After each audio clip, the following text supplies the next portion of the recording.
News express live में आपका स्वागत है। मैं हूं अब्दुल वहाब।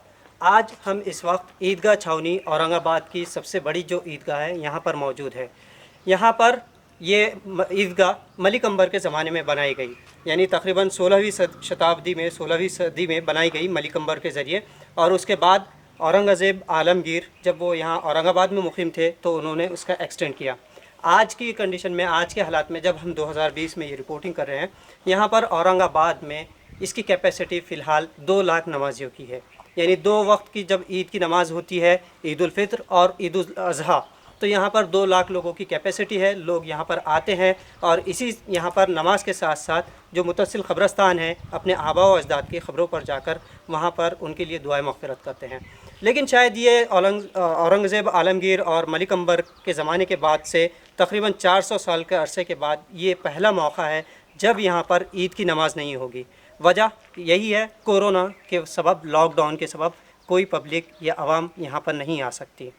मसला ये भी है कि चूँकि कोरोना की सबब वायरसेस इन्फेक्शन एक दूसरे से हाथ मिलाने से और सोशल डिस्टेंस मेंटेन ना करने की वजह से फैलते हैं, तो इंतज़ामिया की जानिब से पाबंदी आयद की गई है कि कोई भी मजहबी मकामात पर इकट्ठे ना हो, यकजा ना हो। जिसकी वजह से होगा ये कि यहाँ पर लोग जमा अगर होते हैं तो उससे कोरोना के फैलने के ज़्यादा चांसेस होते हैं। इसलिए यहाँ पर फ़िलहाल इजाज़त नहीं दी गई है। और इसीलिए इमारत शरिया की जानिब से देवबंद का जो फतवा आया उसके हिसाब से भी, प्लस जो हमारे पास गवर्नमेंट है, central government, state government, union government, दोनों ने यहाँ पर पाबंदी आयद लगा दी गई है किसी भी तरह की मजहबी तकरीबात पर और जमा होने पर।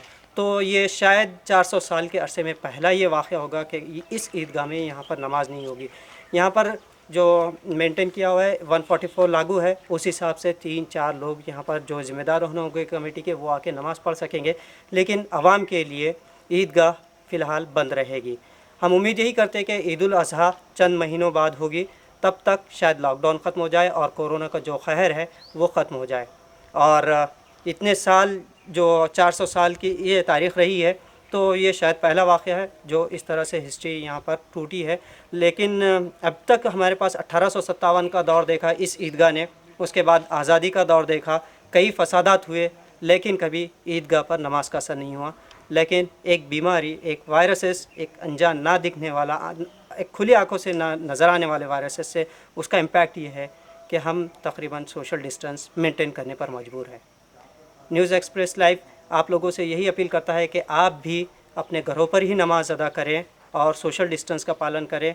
हेल्थ केयर डिपार्टमेंट और इंतज़ामिया और उलमाए कराम की जो रहनुमाई आप लोगों तक पहुंच रही है उसका पालन करें। कैमरा पर्सन तौफीक पटेल के साथ न्यूज़ एक्सप्रेस लाइव के लिए अब्दुल वहाब, औरंगाबाद। ये ईदगाह जो है मलिक अंबर के ज़माने की बनाई हुई है और बाद में इसका एक्सटेंशन जो है औरंगज़ेब आलमगीर के ज़माने में हुआ है।